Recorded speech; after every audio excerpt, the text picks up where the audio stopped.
6:49 in the morning. New York is still dark. Markets are barely open. Nothing on the calendar, no Federal Reserve speech, no economic data, no reason for anyone to be trading anything. But in a single 60-second window, $580 million worth of oil bets hit the Chicago Mercantile Exchange, 9 times the normal volume, all in one direction. At 7:04 a.m., 15 minutes later, Donald Trump tells the world that the United States has been having productive conversations with Iran. Oil crashes. Stocks explode. 1,000 points on the Dow, gone in hours. Someone made one of the largest, most perfectly timed trades in modern history. And no one knows who they are. This is that story. That trade did not come out of nowhere. Because over the past 3 months, the same thing has kept happening. Before the US captured Venezuela's president in January, someone bet $32,000 and walked away with $436,000. Before American and Israeli bombs hit Tehran in February, 6 freshly created accounts split over $1 million between them. Before Trump's Iran post in March, $500 million moved through the oil market in 60 seconds. Every time the United States makes a major military move, or even hints that it might stop, somebody is already positioned to profit. This video is not about one suspicious trade, it is about a pattern. Who is making these bets, how they keep getting it right, and why nobody has been able to stop them. To understand how any of this works, you need to understand what a prediction market is. And it is simpler than it sounds. Imagine a website where you can bet on whether something will happen. Not a sports game, not a horse race. Real-world events. Will there be a ceasefire by June? Will the president fire his cabinet secretary? Will oil hit $120 a barrel? You buy a share. If you are right, it pays out $1. If you are wrong, you lose what you put in. The price of that share reflects what the crowd thinks the probability is. A share trading at 10 cents means the market thinks there's a 10% chance. Buy it at 10 cents, watch the event happen, collect $1. That is a 900% return. 2 platforms dominate this space. Kalshi, which operates inside the United States under federal regulation and requires identity verification, and Polymarket, which runs an offshore international platform where users trade with cryptocurrency and, until very recently, could remain almost entirely anonymous. These platforms exploded during the 2024 presidential election. Polymarket alone was valued at $9 billion by the end of 2025. Combined weekly volume across the industry now exceeds $5 billion. So what happens when you take a system designed to bet on elections and weather and point it at war? You get markets where people can wager on when bombs will fall, whether a leader will be assassinated, and how long a conflict will last. And if you happen to know the answer before anyone else, you can turn that knowledge into a fortune overnight. That is exactly what started happening in January 2026. January 3rd, 2026.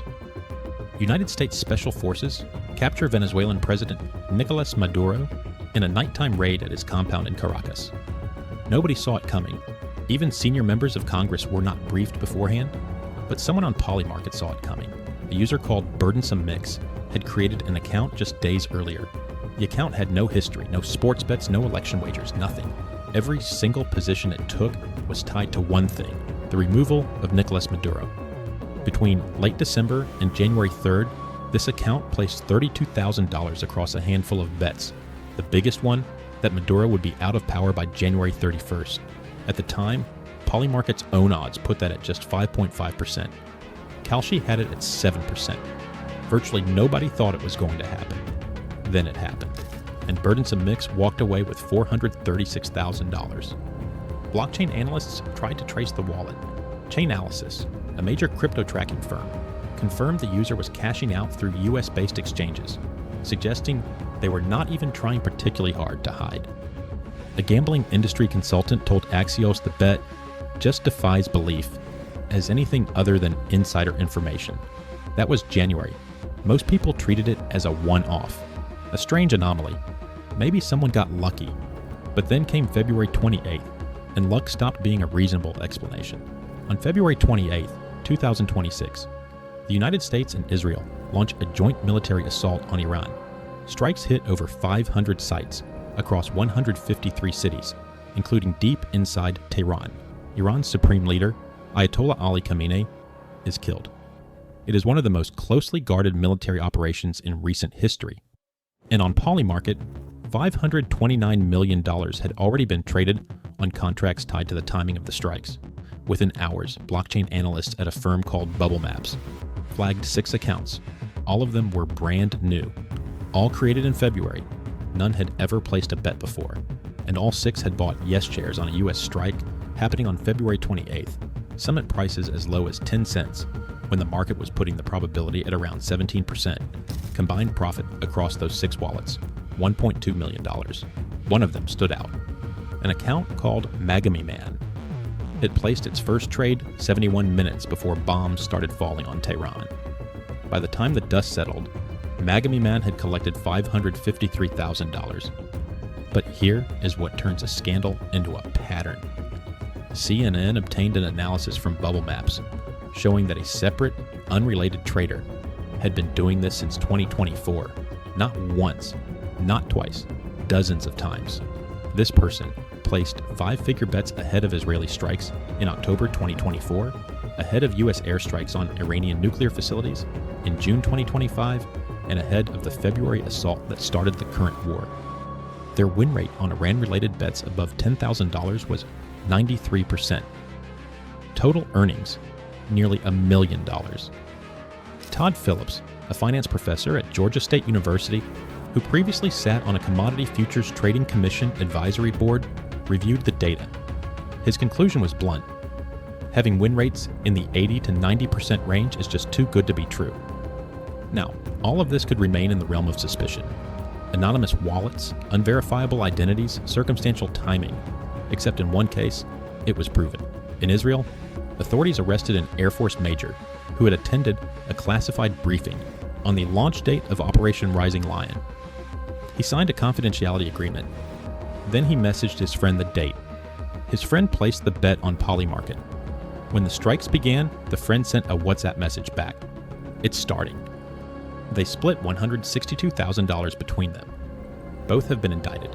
That is no longer speculation. That is a convicted case of military insiders using classified intelligence to profit on a prediction market during wartime. And it raises an obvious question. If an Israeli reservist could do it, who else already has? So far, everything we have looked at has happened on prediction markets, crypto platforms, offshore betting sites, places most people have never heard of. But the $580 million trade that opened this video did not happen on Polymarket. It happened on the Chicago Mercantile Exchange, the largest derivatives marketplace on the planet. This is where hedge funds, investment banks, and sovereign wealth funds move money. This is the deep end of global finance. And on that Monday morning, between 6:49 and 6:50 a.m., somebody sold roughly 6,200 Brent and West Texas Intermediate futures contracts in a single burst. The average volume for that same 1-minute window over the previous 5 days was about 700 contracts. Moments later, S&P 500 futures also spiked, meaning whoever placed these trades was positioned to profit from both falling oil and rising stocks. There was no public reason for any of it. Stephen Peepgrass, a partner specializing in futures trading at the law firm Troutman Pepperlock, told CBS News the spike was certainly enough to raise eyebrows, and I think to launch an investigation. Nobel Prize-winning economist Paul Krugman went further. He called it treason. Not as a metaphor, he argued that trading on classified national security decisions does not just generate profit, it broadcasts government strategy to foreign adversaries through the markets. Who needs to bribe agents within the government, he wrote, when you can infer the same intelligence from futures markets? And here's the detail that makes it worse. Hours after Trump's post, Iran's parliament speaker denied that any negotiations had taken place. He called it fake news used to manipulate financial and oil markets. So either someone inside the administration leaked the announcement to traders before it went public, or the announcement itself was designed to move markets. Either way, somebody made a fortune. At this point, the natural question is, where are the regulators? If this pattern is so obvious that blockchain analysts and newspaper reporters can spot it, why has no one in the US government done anything about it? The answer is uncomfortable. The agency responsible for policing prediction markets is the Commodity Futures Trading Commission. Its chairman, Michael Salig, was appointed by Donald Trump. In a Wall Street Journal op-ed earlier this year, Selig wrote that he wants prediction markets to flourish under his watch. He recently formed an innovation advisory committee to help shape the rules for the industry. The 35-member panel includes the CEOs of Polymarket, Kalshi, Coinbase, Robinhood, FanDuel, and DraftKings. It does not include a single consumer advocate or public interest representative. Now here is where it gets tangled. Donald Trump Jr. is a paid strategic advisor to Kalshi. He also sits on Polymarket's advisory board. His venture capital firm, 1789 Capital, has invested double-digit millions into Polymarket. He advises and profits from the two largest platforms in the industry, while his father's administration controls the agency that regulates them. A spokesperson for Trump Jr. told CNN that he does not trade on prediction markets and that his role is limited to marketing advice. But the connections run deeper than one family. The Trump administration shut down two Biden-era federal investigations into Polymarket. The Department of Justice's Public Integrity Section, the unit created after Watergate specifically to prosecute corrupt officials, was gutted from 36 lawyers to 2. And just a few weeks ago, the Securities and Exchange Commission's top enforcement official resigned after reportedly being blocked from pursuing cases with ties to Trump's circle. The cop is not asleep. The cop was sent home. And the person who built the system had a telling view of how it should work. Polymarket CEO Shane Copland told Axios in November 2025 that the idea of insiders using his platform was, in his words, super cool. There are signs that the pressure is starting to build. Federal prosecutors in the Southern District of New York, the same office that has taken down Wall Street insiders for decades, recently met with Polymarket representatives to discuss how existing laws might apply to what has been happening on their platform. In Congress, multiple bills are now in play. Senator Chris Murphy introduced the Bets Off Act, which would ban bets on government actions, war, terrorism, and assassination. Representative Richie Torres introduced the Public Integrity Act, targeting government employees who trade on classified knowledge. A bipartisan pair of senators introduced the Prediction Markets, Our Gambling Act, which would strip these platforms of their ability to offer sports contracts, gutting a major revenue stream. Over 40 Democrats sent a formal letter to the Commodity Futures Trading Commission and the Office of Government Ethics, demanding immediate action. Both Polymarket and Kalshi rushed to update their rules. Polymarket now officially bans trading on stolen confidential information. Kalshi announced new tools to block politicians and athletes from relevant markets. But critics are not convinced. Representative Alexandria Ocasio-Cortez called the changes a fig leaf, pointing out that the number of people with access to sensitive government information, staff, advisors, consultants, cabinet secretaries, spouses, is far too large for any platform to self-police. And the deeper question, the one Paul Krugman raised, still has no answer. If the possibility of making hundreds of millions of dollars exists every time the president posts about a war, does that change the decisions that get made?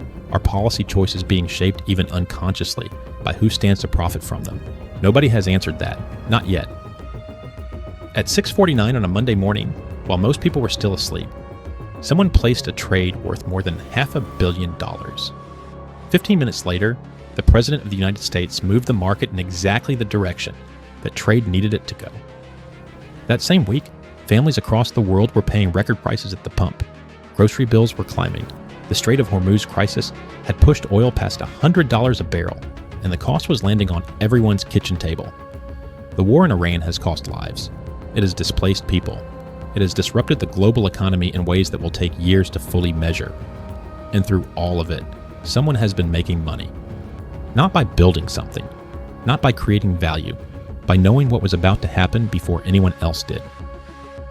We do not yet know who placed that $580 million trade. We may never know.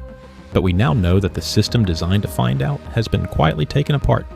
That should bother everyone. Some people argue prediction markets are a breakthrough in free speech and information discovery. Others say they have become a tool for corruption, where insiders profit from war and suffering. Where do you think the line should be drawn? Drop your take in the comments. If you want to understand what is really happening behind the headlines, like and subscribe to the channel. See you in the next one.